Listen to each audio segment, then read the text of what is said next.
¿Cómo les va? Les saludo con mucho afecto a todos, a cada uno de ustedes, que me permiten mencionarles, narrarles el mensajero supremo de Dios. Miren, este es el capítulo 21. Vamos a insistir en el Evangelio de Juan, o sea, el más chico de los apóstoles de Jesucristo. Miren, enseguida se interconectan dos apóstoles, una insistencia o una duplicación. Por ejemplo, si ustedes van a Juan, artículo 3, versículo 15, y también en el tercero, versículo 16, con una frase muy elaborada, que dijo Juan. Decía, todo aquel que en él cree no se pierda, mas tenga vida eterna. O sea, ¿dónde escuchó eso, Juan? Porque ni Mateo, ni Marcos, ni Lucas mencionan ese tipo de cosas. O sea que es una frase muy elaborada. Sabemos ya que para lograr la vida eterna se refiere quedarse en este planeta en una dimensión en donde no podamos establecer contacto con los vivos, pero sin ir al lado de Dios. Entonces, no basta con creer en Jesucristo, no es tan fácil. O sea, debemos encontrarnos libres de pecado, arrepentidos y expuestos al juicio de Dios, o sea, en su reino, que es el todo, para entonces saber si merecemos esa vida eterna que menciona Juan. Inmediatamente observamos la primera contradicción bíblica cuando Juan nos dice, seguramente porque así lo pensaba él, que Jesucristo no vino a condenar al mundo, sino que vino a salvarlo gracias a él. Esto lo menciona Juan en 3, versículo 17. Bueno, si Juan dijo esto con la idea de entender que el Hijo de Dios nos trajo la palabra de Dios para arrepentirnos de hacer el mal y respetar los mandamientos y ordenanzas del Creador, pues está bien. Pero si nos indica que la muerte de Jesucristo nos salva a todos de ser castigados, o sea, no es correcto. Enseguida atendamos la expresión que nos deja la versión del Evangelio según San Juan. Cordero de Dios que quita el pecado del mundo.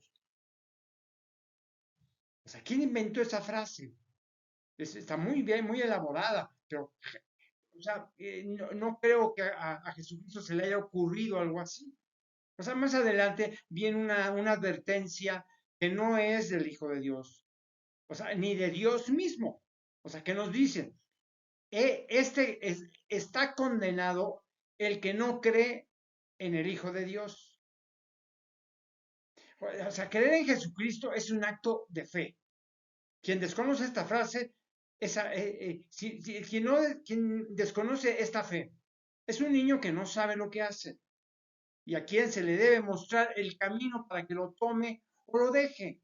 O sea, aunque siempre es el último momento de nuestra vida, pues tendremos la oportunidad de ofrecer disculpas sinceras, ofrecer disculpas a Dios. Si sigo, o sea, sigo insistiendo que en la iglesia de Jesucristo no es en donde se encuentra su santidad el Papa. Eso es definitivo. O sea, no debemos confundir a los cristianos con temores o advertencias, o sea, sobre lo establecido en la palabra de Dios, con un estilo de prédica que utilizó el Hijo de Dios. O sea, Él nos dijo, nos dejó dicho que debíamos respetar y cómo actuar. O sea, si agregamos intencionalmente lo que se nos puede criticar, o sea, en la parte, por ejemplo, el que viene de arriba, Juan lo menciona en 3 con versículos 31 al 33, 36. O sea, nos da la idea de la disposición teológica de Juan o de la participación de teólogos que nos conducen no al Evangelio, sino a encontrar los atributos y perfecciones de Dios. o sea, para abrir la esperanza espiritual dentro del proceso de la cristiandad. En este apartado se nos dice que Dios está por encima de todas las cosas y que su Hijo es depositado, o sea, es depositario de su palabra. En eso estoy de acuerdo. Pero que Dios sea capaz de irritarse y enfadarse violentamente con pérdida de dominio de sí mismo, no lo acepto definitivamente. Porque Dios está lleno de bondad. De otra forma, no hubiese demostrado el amor que nos tiene al sacrificar a su Hijo. O sea, para mostrarnos que sí, que Él existe. Dios no es negativo, solamente juzga lo malo de lo bueno y hace de nosotros lo que disponga. O sea, por ello es dueño de nuestro destino. O sea, ¿quién lo duda? Creo que sí, ¿no? Hay algunos los que dicen que son nada. Ellos sí, seguramente dudan. Si no quieren creer en su hijo, pues no crean en este hasta que se encuentre frente al juicio de nuestros actos. O sea, ante el Creador, ante Dios. Esto ustedes lo van a encontrar mencionado en Juan 3, versículo 36, en Jesús y la mujer samaritana. Por ejemplo, lo pueden encontrar en Juan 4, versículos 1 hasta el 42. O sea, primero nos dice Juan que Jesucristo bautizaba y convertía discípulos. Para mí los únicos discípulos fueron los 12 apóstoles. O sea, los demás fueron seguidores, nada más. Por otro lado, habla del bautismo, Juan. Algo que sí realizó Juan el Bautista. Él mismo dijo que el Hijo de Dios bautizaría con la palabra de su Padre o el Espíritu Santo. Esto está en Mateo 3, versículo 11. Esto quiere decir, y así lo creo, que Jesucristo no perdonó a cada uno de los judíos, pues excepto a quienes se encontró en el camino, y que por su fe y arrepentimiento les concedió el perdón. O sea, todos los demás fueron perdonados por su sacrificio al morir. Ya se lo he dicho. O sea, tal vez no porque se lo merecieran, sino porque Dios así lo estableció.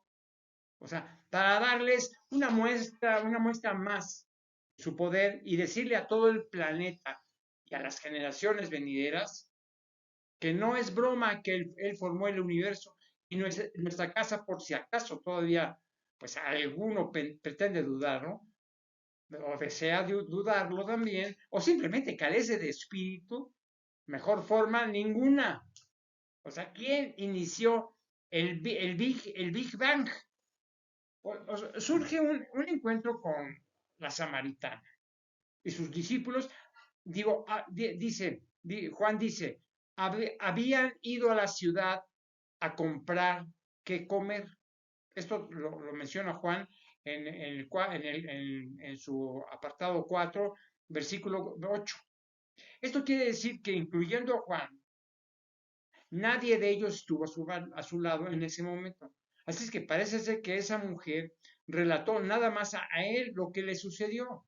O sea, es un relato largo, pues, que es difícil de entender. O sea, primero, que solamente Juan se enterara. Y segundo, pues, que el Hijo de Dios tuviese tan extensa explicación teológica. Por favor. Por un momento pareciera que no es el apóstol Juan quien relata cuando dice, en esto bien vieron sus discípulos y se maravillaron de que hablaba con esa mujer. Sin embargo, ninguno dijo, ¿qué preguntas o qué hablas con ella? Entonces, ¿cómo se enteró Juan del largo diálogo? Es un diálogo enorme. Ustedes lo van a encontrar en Juan 4, en versículo 27. ¿O será suficiente para narrar un diálogo con lo que dijo la mujer como testimonio expresando, me dijo todo lo que he hecho? Esto está en Juan 4, versículo 39.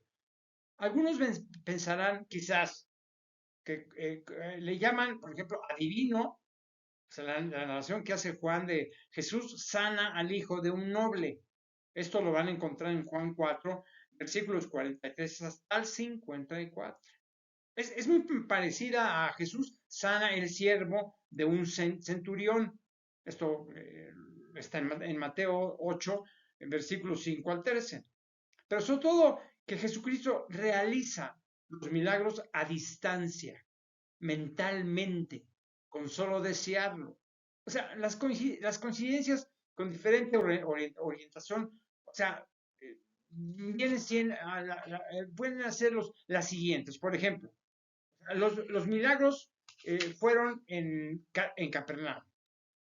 ¿Okay? Es número uno, es en Capernaum. Segundo, los dos que pidieron la sanación, o sea, se trataban de personalidades del imperio romano, noble y centurión. Lo mismo. Los dos milagros se realizaron a larga distancia. Bueno, uno tuvo fe, o sea, el centurión, y el otro terminó creyendo, el noble, por ejemplo. La pregunta sería, ¿fueron dos eventos diferentes? ¿O quién tomó de ejemplo el hecho para diseñar otro? También es otra cosa. Miren, debo continuar aclarando que siempre he tomado como punto de comparación el Evangelio según San Mateo, porque no dejaré de considerar que este tiene mayor soporte en su contenido, como en el anterior, en donde Lucas realiza similar referencia. Por ejemplo, en el paralítico de Bethesda, esto lo van a encontrar ustedes en Juan 5, versículos del 1 al 18. O como solamente Juan conoció de este evento. O sea, lo describo mencionando dos hechos producidos en similares circunstancias y que Mateo también lo narra. Dice Mateo, en estas yacía una multitud. Bueno, esto lo dijo Juan. Juan dijo, en estas yacía una multitud de enfermos, ciegos, cojos y paralíticos. Esto lo menciona Juan en su apartado 5, versículo 3. Y en Jesús sana a muchos. Cuando dice Jesús sana a muchos, eso lo encuentran en Mateo 15, de versículos 29 al 31. Luego, otra frase, y se le acercó mucha gente que traía consigo cojos, ciegos, mudos, mancos y otros muchos enfermos. Esto lo menciona Mateo en su apartado 15, versículo 30. Miren, la diferencia es que Mateo nos dice que con tan solo tocar a Jesucristo se sanaban. O sea, mientras que Juan nos describe, por ejemplo, un estanque milagroso, en donde la gente se curaba porque un ángel venía de vez en cuando. Por favor, o sea, eso lo dice Juan en su apartado 5, versículo 4. Lo extraño es que el Hijo de Dios nunca nos expresó que no era el único que realizaba milagros y que su padre le mandaba un ángel. ¿Para qué?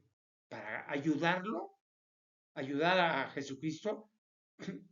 Perdón, en lo personal, no lo creo. Jesucristo actuó totalmente solo la palabra de su Padre. Además, Juan, quien lo haya traducido o escrito en hebreo, utilizó un recurso del relato de Mateo sobre la sanación en el día del reposo. Esto lo van a encontrar en Juan 5, versículo 10. Cuando Jesucristo cura el hambre de sus discípulos, eso estamos en Mateo 12, versículo 1 y 2. Y existe una relación estrecha entre lo que nos dice Mateo, cuando él expresa misericordia quiero y no sacrificio. ¿Por qué se debe sacrificar el hombre? Y en Juan dice, mi padre hasta ahora trabaja y yo trabajo. ¿Por qué no debe sanarse cuando se requiere? No lo puedo entender. En el siguiente apartado, en donde nos dice Juan, ¿cuál es la autoridad del Hijo? O sea, un poco teológicamente y un poco diciéndonos que cómo Él lo escuchó. lo dice y expresó lo siguiente.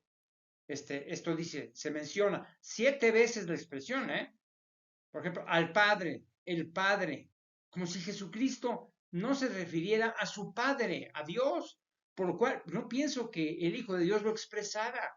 O sea, al Padre, el Padre, no creo que Jesucristo lo dijo.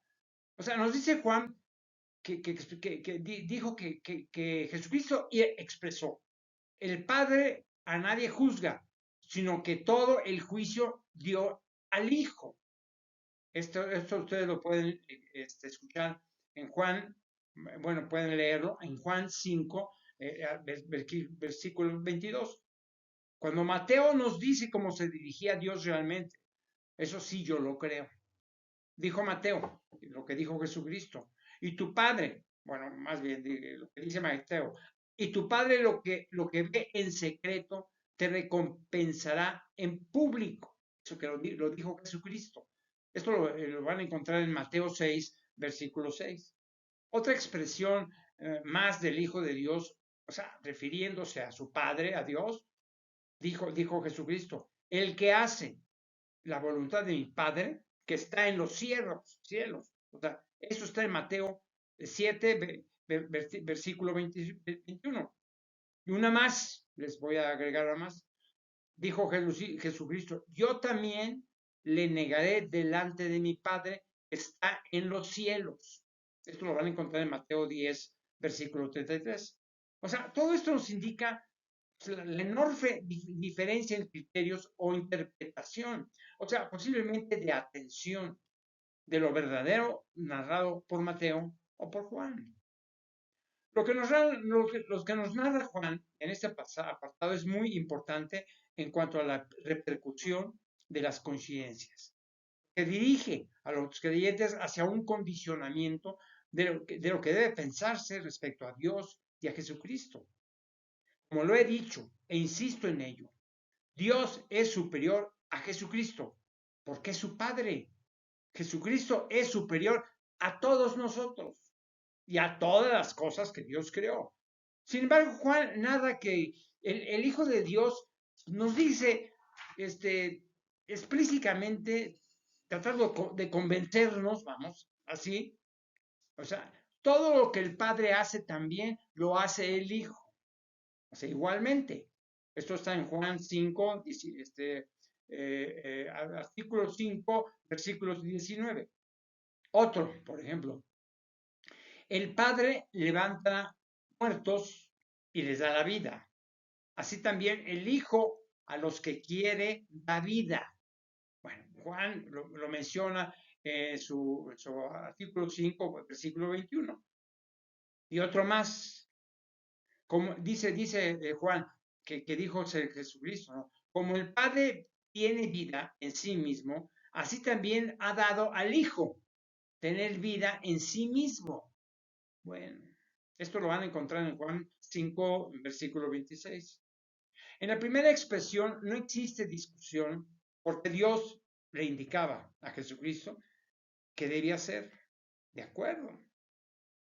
Miren, en el siguiente, cuando dice el Padre levanta, o sea, no existe evidencia en ninguna parte de la Biblia que Dios resucitara algún muestro de este planeta. O sea, el Hijo de Dios, sí. Entonces, la expresión resulta falsa porque no puedo aceptar que Jesucristo hubiese dicho algo así como lo narra Juan. Además, Dios nos mostró un poder para revivir con su decisión, o mejor dicho, con el Espíritu Santo, al darlo la resurrección a Jesucristo. O sea, en la última expresión, por ejemplo, como el Padre tiene, en ningún momento el Hijo de Dios nos ha mostrado signos de soberbia, o sea, para compararse con su Padre. Al contrario, siempre lo he sentido, porque así me lo hizo sentir Mateo, que sabía darle a su lugar a Dios, por lo que tanto nunca aceptó ser igual a su Padre. O sea, Juan al final termina diciéndonos que Jesucristo dijo, no puede el Hijo hacer nada por sí mismo. Esto lo van a encontrar en Juan 5, versículo 19. Y después se contradice con, ha dado al Hijo el tener vida en sí mismo. Esto lo van a encontrar en Juan 5:27. O sea, una contradicción real con lo que nos dijo antes. Todo el juicio dio al Hijo, con Juan 5:26.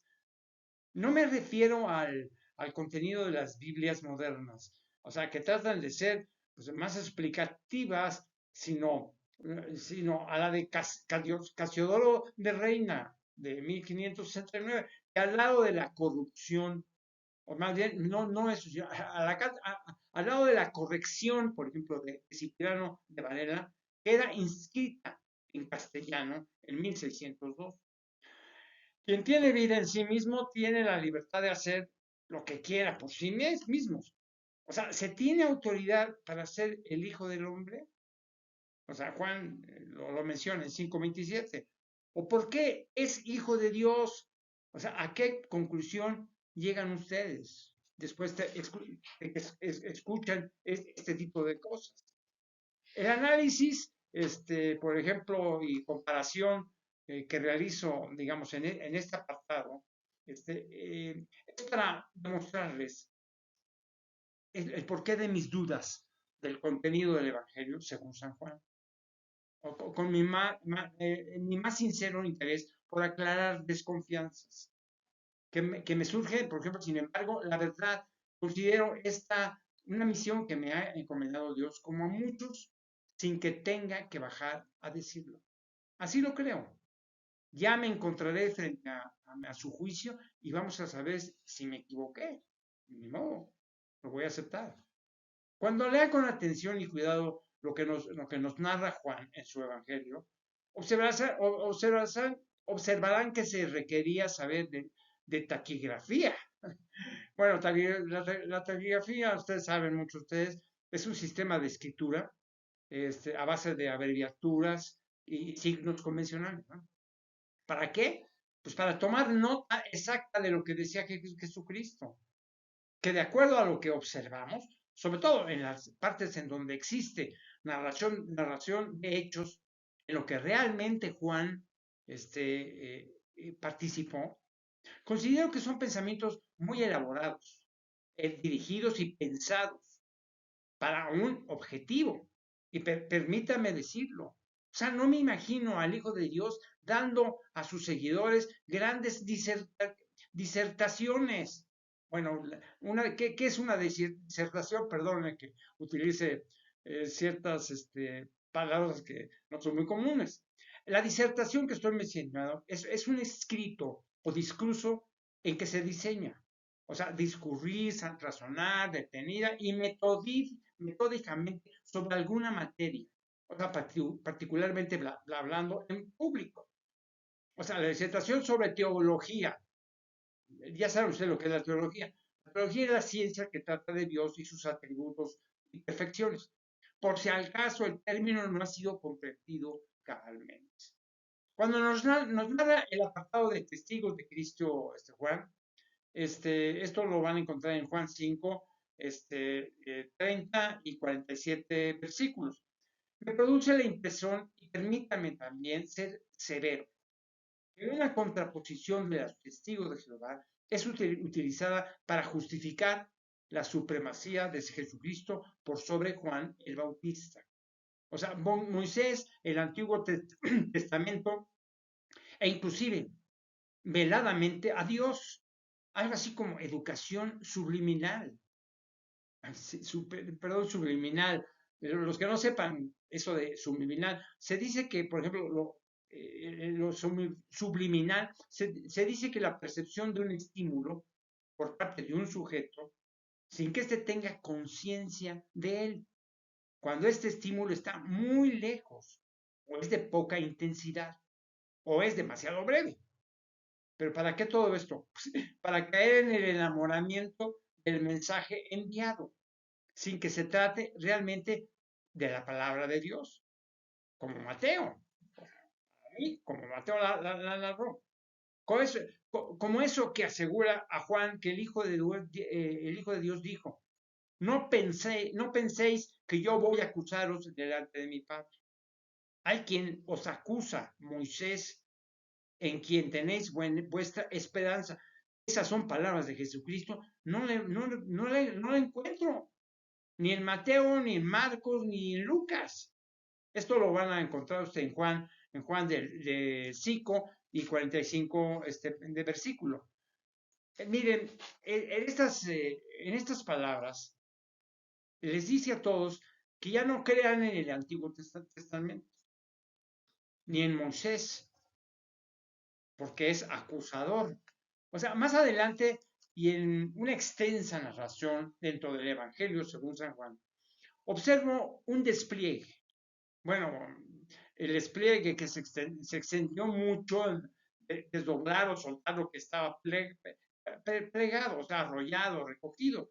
O sea, teológico y preparadamente subliminal que me hace dudar definitivamente sobre todo lo que Juan dice que el Hijo de Dios expresó en tantas palabras tan bien ordenadas, tan bien dirigidas, que por lo pronto me causa una gran molestia, porque no puedo aceptar que alguien o algunos en el pasado, o sea, posiblemente en 1600, manipularon la imagen y esencia de Jesucristo. ¿Para qué? Para condenar a los creyentes a un camino, o sea, condenar a los creyentes a un camino ya y a una idea contraria a lo que verdaderamente sintió y vivió en su paso por esta tierra el Hijo de Dios. Sé lo que digo y por qué lo digo. Lo he comprobado con estas circunstancias personales mágicas de la casualidad repetitiva que puede parecer extraño a los demás, pero es una realidad cuantificable.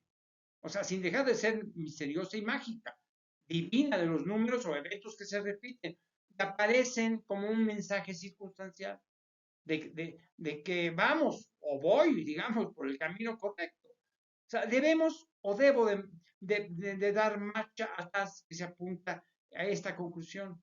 No es un objeto no identificado. O sea, no pretendo enfrentarme a nadie, ni con alguna organización en especial, sea eclesiástica o espiritual, porque finalmente es lo que menos importa. La idea sería que rectifiquen aquellos que creen apasionadamente en el contenido de este cuarto evangelio de Juan y que la iglesia o templos cristianos que utilicen los conceptos que lo integran, o sea, modificando y tratando de interpretar correctamente la palabra de Dios, que se basen en descripciones más claras, o sea, más coherentes, o sea, no sé, que tengan conexión de una cosa con otra, más coincidentes, por ejemplo. O sea, coincidentes de que comunican una persona o cosa con otra. O sea, ser conforme con ella. Más que nada con la verdad y así lo he visto, analizando e interpretando con el Evangelio de Mateo, Marcos y Lucas. Sin embargo, reitero, siento que Dios me ha comprometido a decir lo que pienso, porque yo soy creación de Él. Por ello me preparó en todo lo que debo de servirle a Él y a su Hijo, con toda la imperfección, por supuesto, del mundo en mi persona. No soy perfecto, pero he estudiado y suficientemente como para saber lo que digo.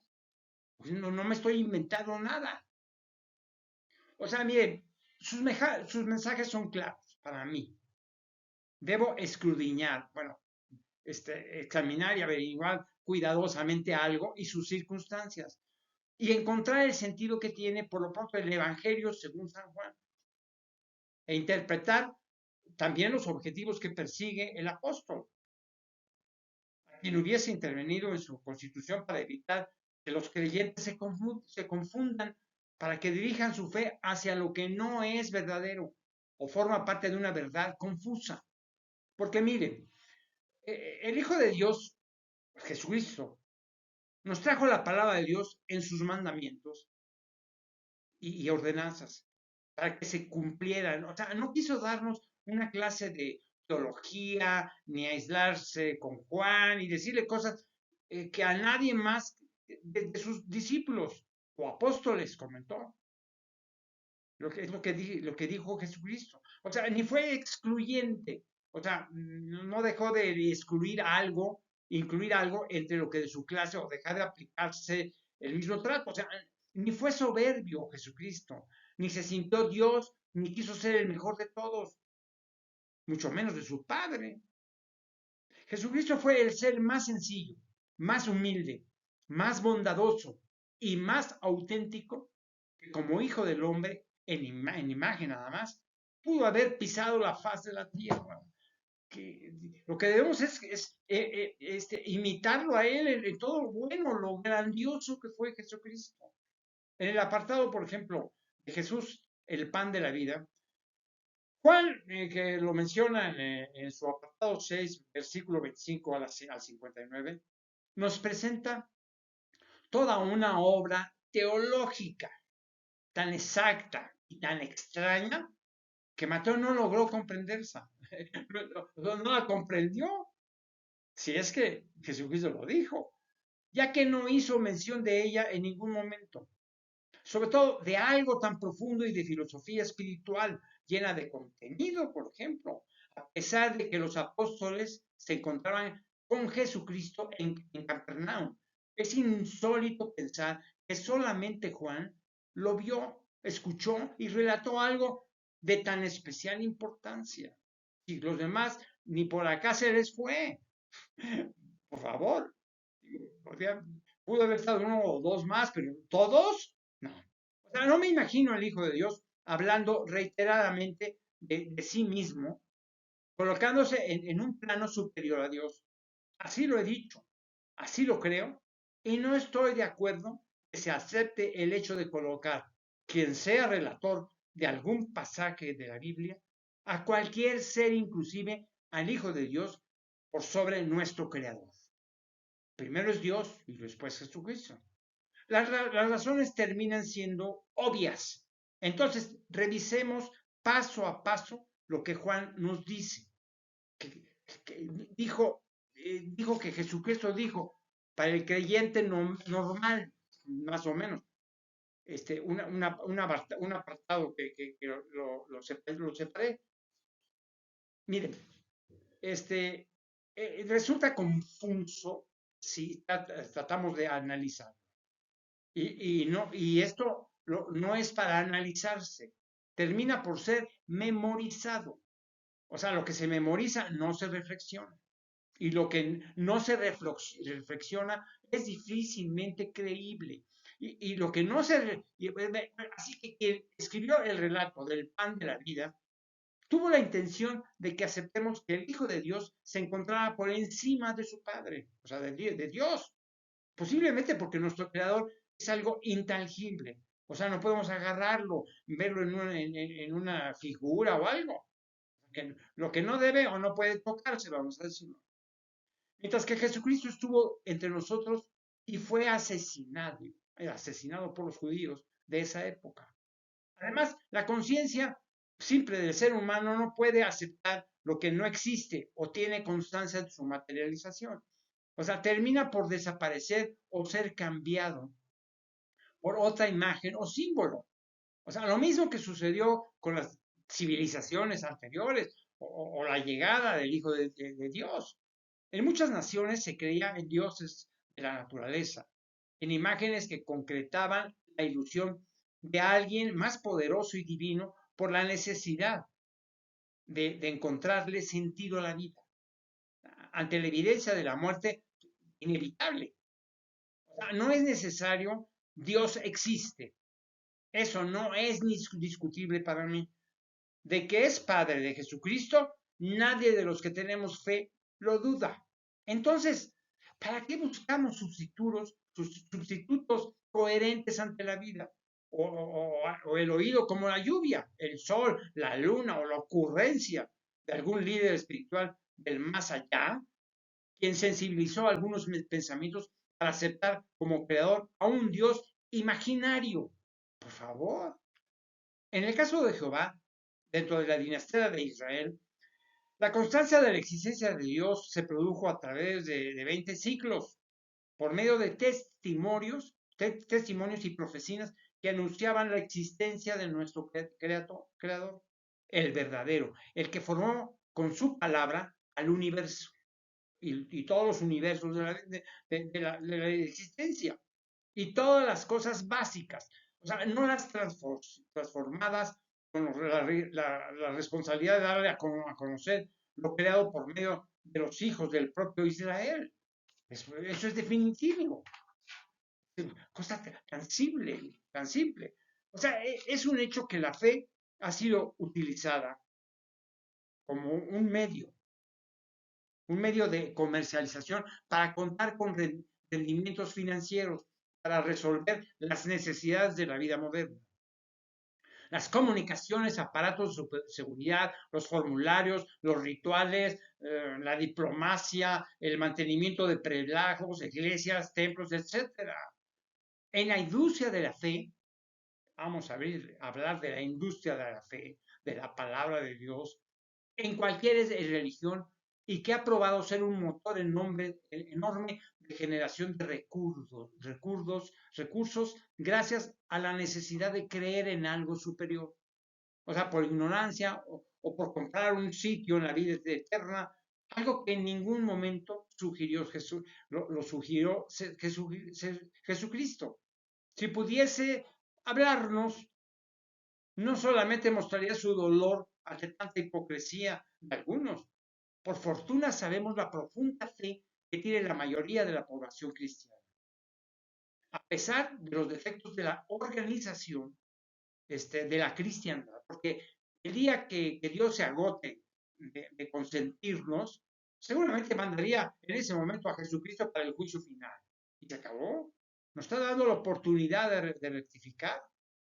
En 20 siglos de generaciones, después de la muerte del maestro, no han entendido algunos lo que significan las palabras amor, humildad, sencillez y perdón. Son 4 palabras: amor, humildad, sencillez y perdón. Espero que no me tomen a mí como un extremista, pero debemos ser sinceros. Lo que en la historia de la humanidad no hemos formado una sociedad mundial modelo de la que debamos sentirnos orgullosos.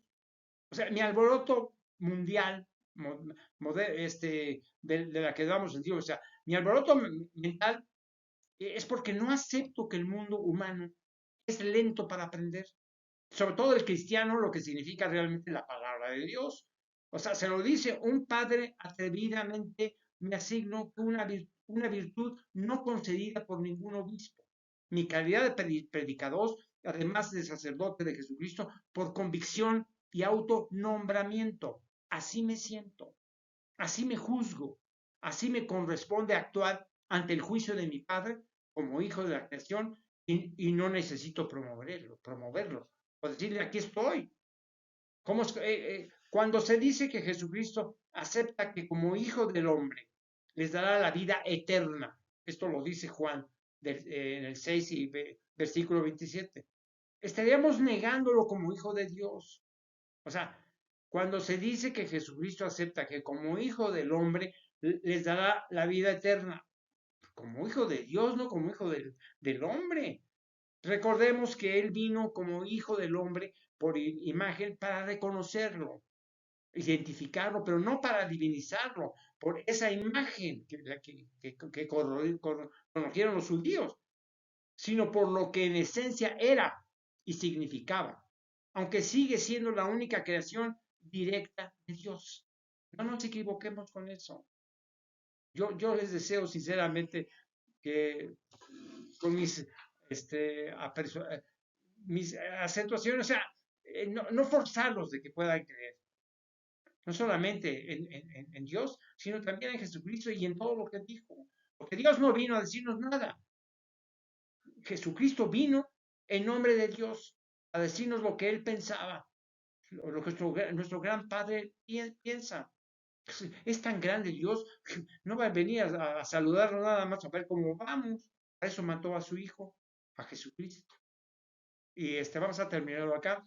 Les agradezco mucho el que tengan el interés de poder atender este libro que escribí por el bien de ustedes. Yo ya Estoy listo para que me juzgue Dios y Jesucristo para lo que haya hecho mal.